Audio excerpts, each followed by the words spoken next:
আসসালামু আলাইকুম ভিউয়ার্স, কেমন আছেন সবাই? আশা করি সবাই ভালো আছেন। আলহামদুলিল্লাহ আমি অনেক ভালো আছি।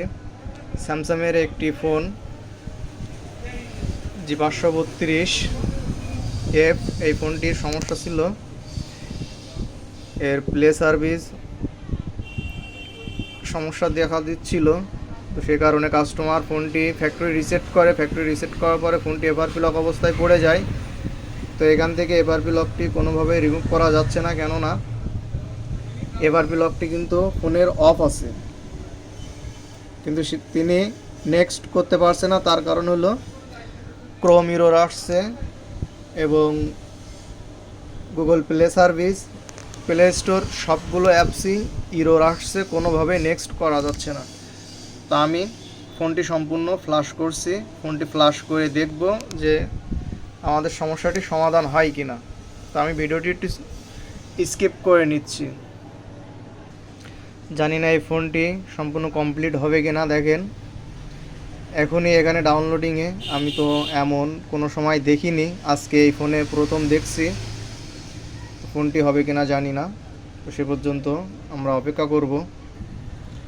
তো আমাদের ফোনটি রিস্টার্ট নিয়েছে, দেখেন সম্পূর্ণ কমপ্লিট হয়ে গেছে। 4 মিনিট 26 সেকেন্ড লাগছে, সব কমপ্লিট হয়ে গেছে। এখন দেখব যে আমাদের ফোনটি কমপ্লিটলি রানিং হয় কি না, কোনো ধরনের কোনো প্রবলেম এটাতে আসে কি না। যদি আসে তাহলে কাস্টমারকে ফিরিয়ে দিব। আমি আর এখানে কোনো ফোনটিতে ঝামেলা করব না, কেননা বর্তমান এত সময় ব্যয় করার মতো সময় এখন বর্তমান নাই।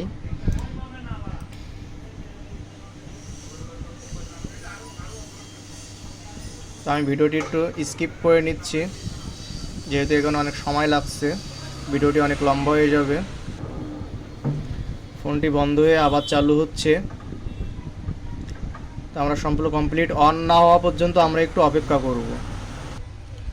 দেখেন এখানে চাইনিজ লেখা চলে আসছে। তো আমরা ফোনটি যদি চাইনিজ হয়ে যায়, পরবর্তীতে সেটিং থেকে আমরা ইংলিশ করে নিতে পারবো। তো ফোনটি এখন আপাতত অ্যাপস ইনস্টলিংয়ের একটি অপশান আছে, এটি কমপ্লিট হোক, আমরা অপেক্ষা করব। আশা করি আমাদের সমস্যাটি সমাধান হয়ে গেছে। দেখেন আমাদের ফোনটি কমপ্লিটলি হয়ে গেছে। আমরা এবার এখান থেকে আমরা ল্যাঙ্গুয়েজটি পরিবর্তন করে নিব।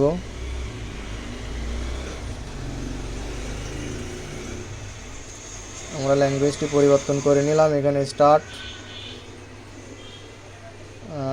এখান থেকে নেক্সট করে, যেহেতু আমাদের এফআরপি লক নাই, তো দেখেন আমাদের আগে যে একটি সমস্যা দেখা দিচ্ছিল সেটি কিন্তু আর নেই, আর এখানে নেক্সট হচ্ছিল না। তো বর্তমান আমাদের কিন্তু এগুলো সব নেক্সট হয়ে যাচ্ছে।